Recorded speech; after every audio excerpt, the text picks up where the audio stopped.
Hey, good afternoon, everyone. TractorMan44 here. Here it is, the 6th of May, and we're gearing up to butcher those hogs or cut up and package those hogs tomorrow. Just two of them. Won't be a big day at all.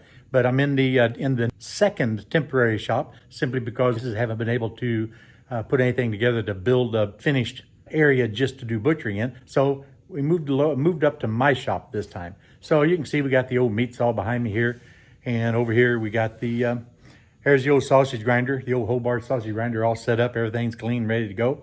And right here behind me, we got the actual butchering table. This is where we'll bring the hogs in, lay them down with the pig poker on the end of the Kubota. You can see right behind me, we got that 10 foot by 10 foot door. We'll be able to just poke right in with that pig poker and set them right on here. No height clearances, nothing like that to be concerned about. I took this workbench that's hydraulically adjusted by using that foot lever right here. You can pump it up and down. That it actually goes up about 8 inches higher than what it is now. But I went ahead and put this temporary butcher block countertop my son-in-law gave me just for this particular purpose. Put a perimeter around it so I wouldn't have to mar up or attach to his butcher block top in case he wants it back, which I'm sure he will. But I got that secured to the top of this real nice roll-around work table. That's going to be our vacuum seal table. We'll be able to do 2 packages at a time if it works out that way. Side by side, the 2 quart bags right into that CG or ProVac 2300 vacuum. Take a little time and make a couple of new tables. So I put a new top on this guy here, put new plexiglass on top of it. Got it sealed around the perimeter with silicone caulk. You know, so whenever we wash them and everything, you know, you won't get that moisture up underneath there between the plexiglass and the wood and cause the wood to start rotting. And take a look at some of the old boards I happen to have. This side note, floodlight set electric, 1 each, military. But look at that dunnage material. This is just a sidebar note, but look how there's barely a knot even in that dunnage material, what they actually built cartons and cases for military equipment out of back then. The tenderizer is set over here on its own little mobile base. That way one person can work back in the back, doing a little bit of trimming or whatever. The other person can do the tenderizing by running it through that series of knives. Don't know if you guys know much about them, but down inside there's those series of knives that just put hundreds of little cuts this way and that way whenever you put your pork cutlets. I'm sure you old timers will recognize some of them old homemade knives. There's a complement here of homemade ones as well as store-bought knives.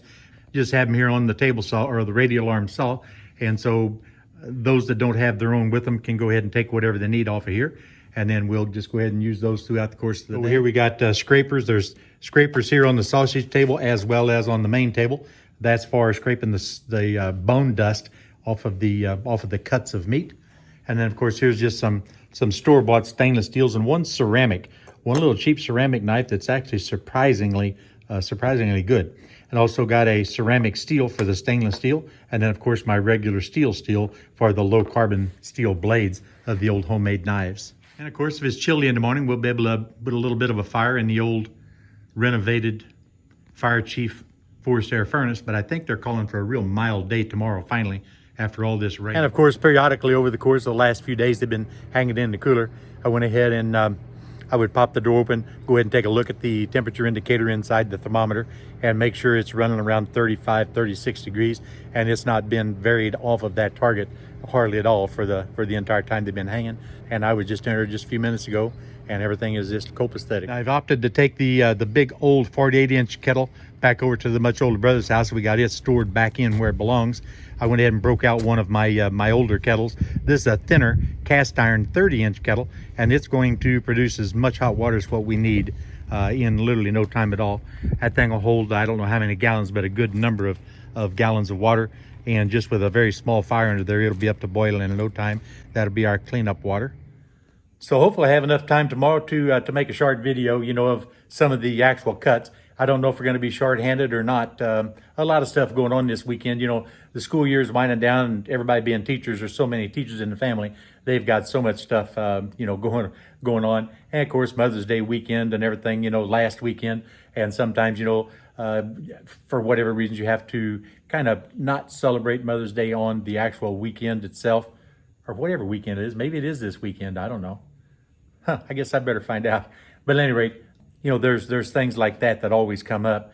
And so, don't know, we may be short-handed. If we are short-handed, I won't have hardly any time at all to run around with the camera, but I'll try to get a little bit, as much as I can.